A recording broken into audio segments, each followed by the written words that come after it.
This is CBC Winnipeg News.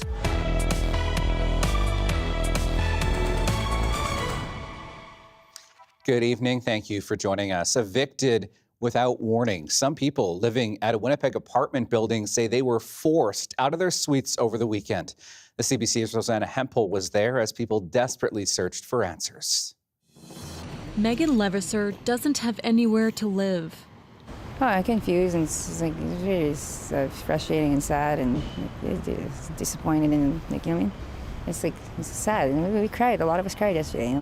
She's among dozens of residents who were forced out of their apartment building on College Avenue over the weekend. Levisser says she didn't get an eviction notice. She came home Friday to a group of people who wouldn't let her in. When she came back the next day, she says all the belongings in her suite were gone. My apartment is totally empty, nothing in there at all. I couldn't. I went looking in the back, and it was all in a garbage pile in the back, along with everybody else's stuff. Ivy Palmer has been helping her brother who lives on disability. He's rented here for 4 years under previous owners. Several people told us the building was sold last week. Her brother called her frantic.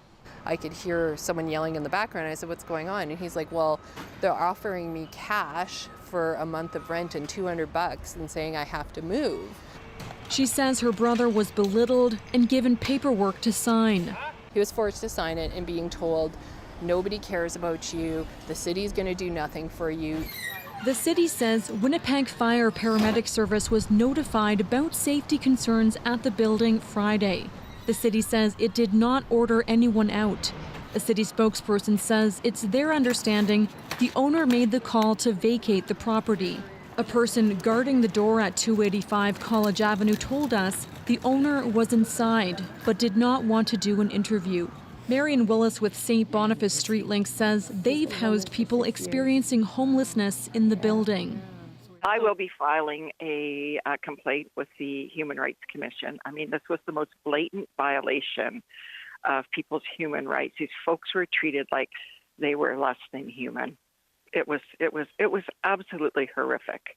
And I'm worried that all of these people are going to fall through the crack, my brother included. Both Palmer and Willis worry about what will happen next. Rosanna Hempel, CBC News, Winnipeg.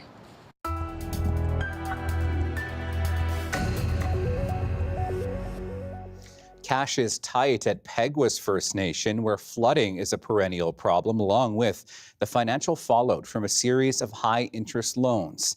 Now, Peguis's chief is questioning millions spent on a consulting company that helped the First Nation recover from floods and contend with those loans. The CBC's Bartley Kivas reports.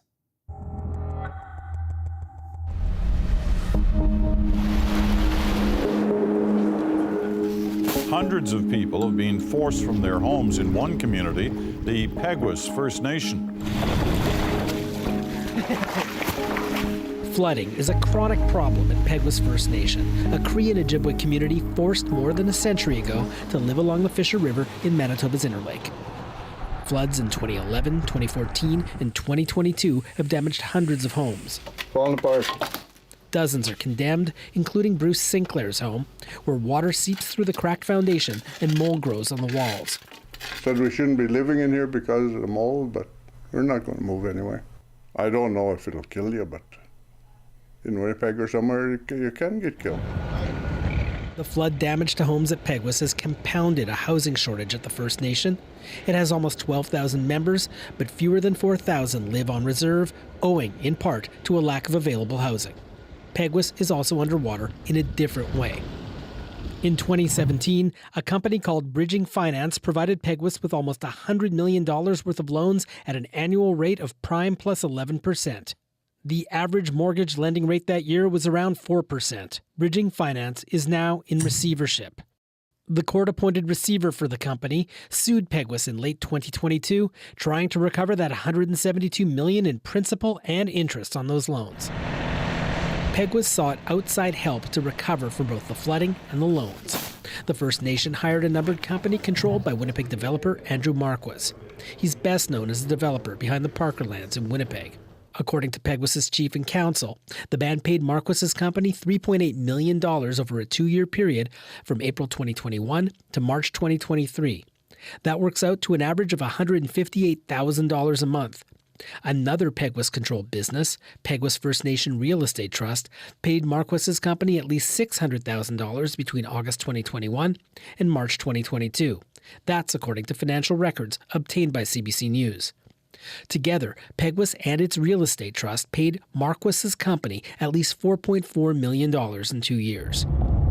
Stan Bird, who was elected chief of Peguis First Nation in 2023, said the payments to Marquis amounted to a significant amount of money for Peguis. Bird said he stopped those payments after he was elected. Bird says Peguis has to be careful with money. From this point forward, we have to be vigilant, we have to move slowly, cautiously, and we have to do things right. In a report obtained by CBC News, Marquis said he provided housing plans for the First Nation, consulted with engineers on flood-related matters, provided financing options for housing, and helped the First Nation contend with debt, negotiate with the federal government, and advise on off-reserve development, among other duties. Marquis's company was hired and paid by Peguis chief and counsel when the band was led by former Chief Glenn Hudson. He said Marquis did a good job for the First Nation. You need professionals, you need consultants to gather the information, put together the reports. It costs money to do that. The government of Manitoba does it, government of Canada, and the city of Winnipeg. We're no different as First Nations. We need that type of support. Gregory Stevenson, a trustee with the Peguis First Nation Real Estate Trust, also praised Marquis. In a statement, Stevenson said, "We have a solid relationship and the value he brings to our projects have proven successful." Marquis declined to respond to Bird's concerns about payments. Marquis said he worked for Peguis on the basis of a contract approved by the former chief and counsel. He declined to comment on the nature of that work. He said the details are between him and the First Nation.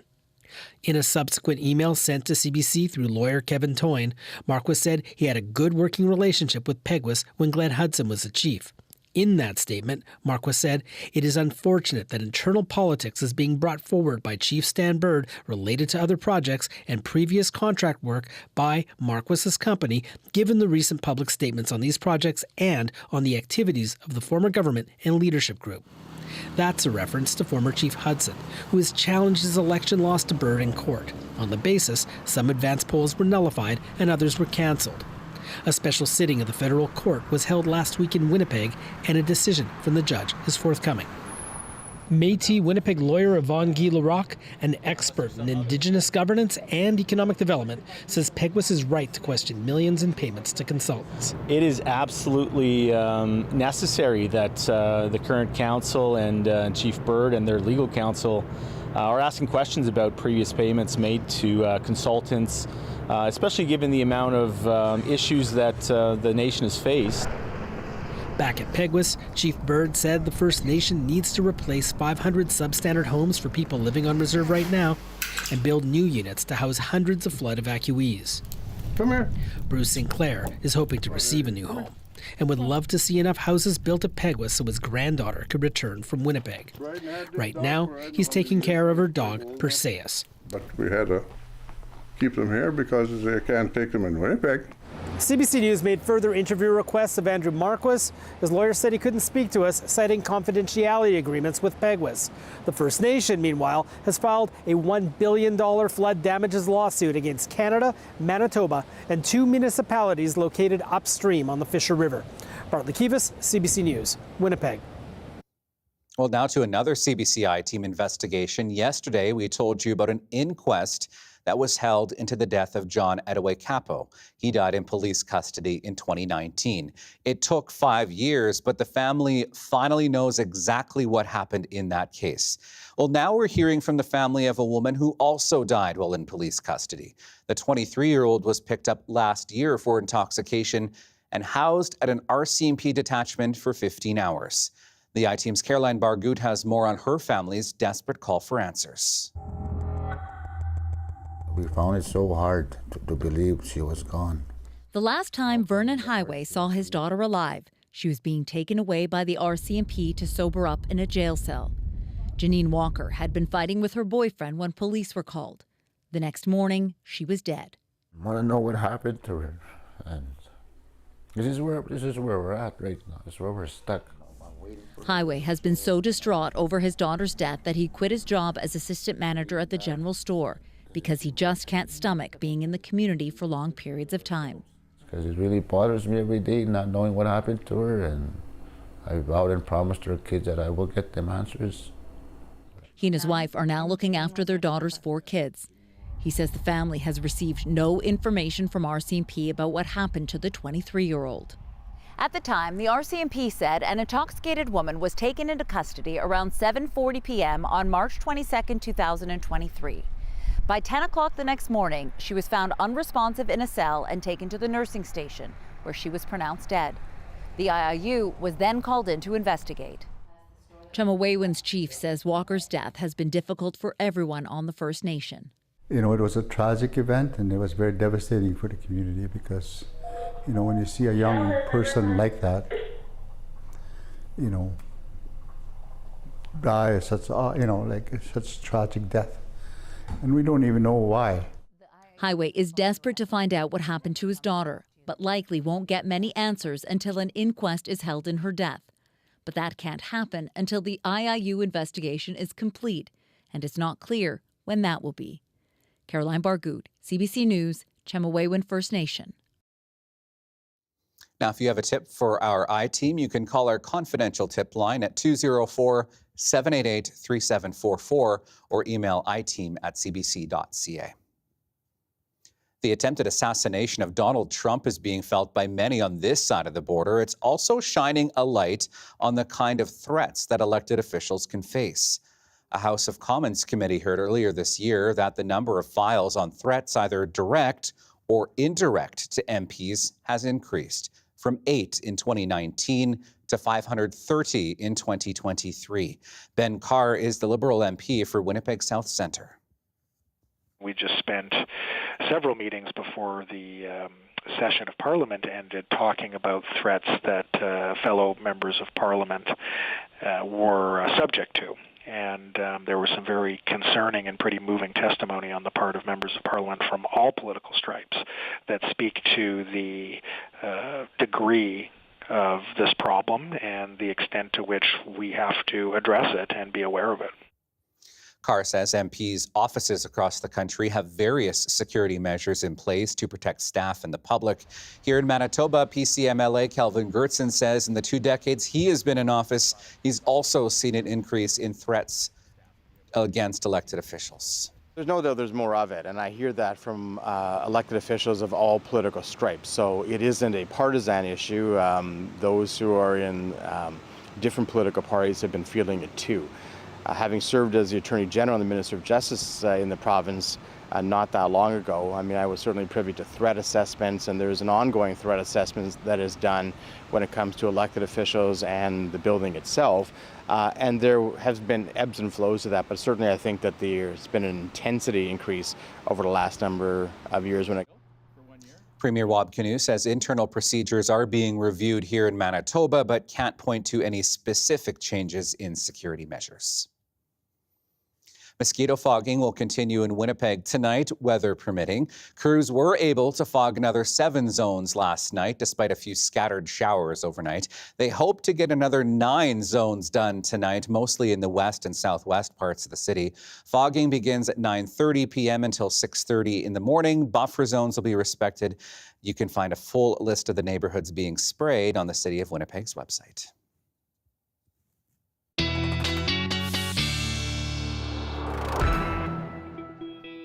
So that leads us to a look at weather now, and it was a bit breezy today, but we'll see winds dying off again, and we should be in for a fairly good night for that mosquito fogging once again. I wanted to start tonight big picture to kind of explain what's going to be happening with our weather here. You can really see that temperature gradient, those bright reds into northern Alberta and into the BC interior in particular. Temperatures in the 30s where we have heat warnings.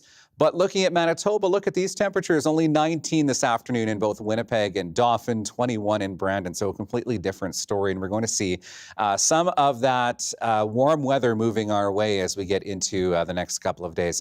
Wanted to show you satellite radar because we were surprised with a little bit of a shower there, as you can see through the afternoon hours. Very quick moving through sort of the northwest to the southeast part of the city. All part of a little bit of sort of lingering instability across sort of eastern Manitoba into northwestern Ontario, where we have seen a few rumbles of thunder today. But by and large, we are almost into a mainly sunny sky for most of us in Manitoba. This thanks to an area of high pressure that will really set in. It will drag up some of that warm Pacific Southwest air from the southwest U.S. and will really drive up our temperatures as we get into the day Wednesday, but particularly into Thursday, Friday as we get into the weekend. So this particular model may be giving us a little bit of instability early Friday. I wouldn't read too much into that. I think we're in for a pretty sunny sky, and it's a little bit overdoing a little bit of that instability there. But you can look at our upper level atmosphere here. And as we get into Thursday, you can see that high pressure ridge really building further north and further east. And that's what's going to allow some of these really warm temperatures close to 30 and adding in some humidity, particularly as we get into the weekend and into early next week. So we're in for some very warm weather ahead here. 11 degrees overnight in Winnipeg. We're looking at a clear sky tonight. Northwest winds tapering off to 10 kilometers an hour. Waking up to a sunny morning tomorrow at 14 degrees. And in the afternoon, a little bit warmer, but still below seasonal for this time of the year at 24 degrees. But then we really turn the heat up a bit as we get into Thursday and Friday, 28s and 29s. Risk we could see some thunderstorms on Saturday with a high of 30 degrees and feeling like 36 with the humidity. So warm temperatures like that continue, and I'll have that in your 7-day forecast coming up. Also ahead, we have much more local news tonight, including why cannabis producer and retailer Delta 9 is seeking creditor protection. Plus, how the city thinks Winnipeggers can significantly cut the number of trips they take by car by 2050. Much more ahead. Stay with us.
Welcome back. A major player in the cannabis sector is going through some hard times.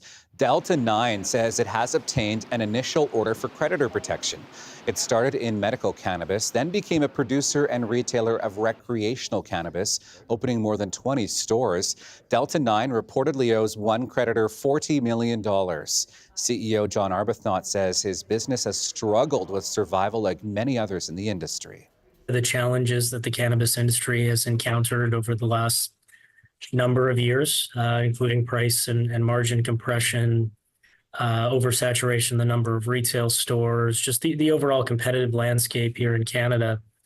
Against that backdrop, our industry is not immune to rising interest rates, which creates challenges in access to capital for businesses in our industry. Now, the Fika company has a deal to take over Delta 9's retail stores. It doesn't anticipate any layoffs in the short term. The City of Winnipeg has created a transportation plan for the next quarter century. One of the main goals is to ensure half the trips Winnipeggers take in 2050 will be without using personal vehicles. Right now, only about 1 in 5 trips in Winnipeg are on foot, by bike, or by transit. The city is holding 6 public engagement events about the plan from now till July 25th. You can find more on that plan on the city's website. A historic plane with a storied past has landed for a visit at the Royal Aviation Museum of Western Canada. This is one of only 2 airworthy Avro Lancasters left in the world. It's been 10 years since this plane last landed here in Winnipeg. It was built in 1945 near the end of the war, and this particular plane didn't actually see battle, which is likely why it's been able to be preserved. This World War II bomber is dedicated to the memory of Winnipegger Andrew Mynarski. Mynarski was posthumously awarded the Victoria Cross, the Commonwealth's highest award for gallantry, when his Lancaster was shot down in flames by a German night fighter in 1944. It was being shot down and was on fire, and so he got out of his seat, went to the back of the aircraft to save the life of a tail gunner, and in the process he lost his own life. Now, you can get an up-close look at this plane at the Aviation Museum tomorrow. They'll be doing tours of the inside of this plane from 1:30 till 7 p.m. More than 2,000 advanced tickets have already been sold. Well, to Toronto now, where a torrential downpour caused dangerous flooding on roads and highways, also snarling subway and train traffic, plus knocking out power to a large swath of the city's downtown.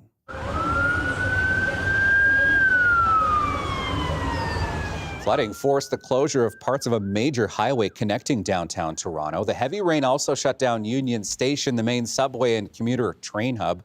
Environment Canada says some places could be swamped by up to 125 millimeters of rain before the day is over. No rain like that in our forecast here in Manitoba, but we are looking at heat and humidity as we head toward the weekend. I'll have your full 7-day forecast when we come back.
Here's a look at what your Wednesday looks like, particularly if you're taking the dog out for a walk. Here's Dolly. Thank you, Leslie. I hope Dolly doesn't mind the heat and humidity because we're looking at some warm temperatures, not tomorrow, but certainly going forward, up to 24 degrees tomorrow afternoon.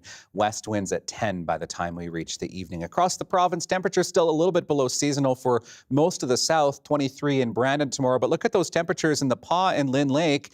29 degrees, and we're looking at temperatures close to and over 30 degrees by the time we get into the early part of next week.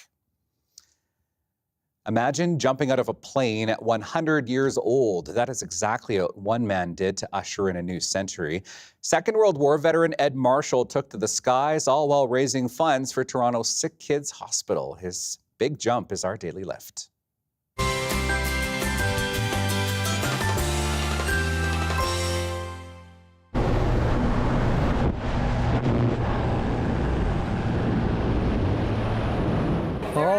All I said was thank God. Thank God it opened. I did enjoy it. Yeah. It was all very strange. I've never experienced things like this before. I was in the Army, Second World War, and I had my military jump. But they were all 600 feet or less. So this is my one and only high jump. This has been so many months, years in the making. It's been 80 years since his last jump when he was a paratrooper in training. He didn't just want to have the thrill of a parachute jump, he wanted to do something good for society. So I think he actually has a great-granddaughter just born today, so I think that brings it to maybe 6 great-grandchildren, and he just has such a connection with young people. So Sick Children's Hospital was a natural connection. That was his idea, that he wanted to support sick kids. It was a bit more enjoyable flight just now, enjoying that float than it was. But the float was a bit faster than I was hoping it would be. I thought it would be slower. 100!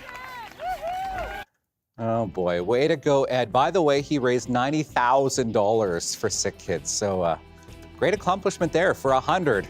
Have a great night. We'll see you tomorrow.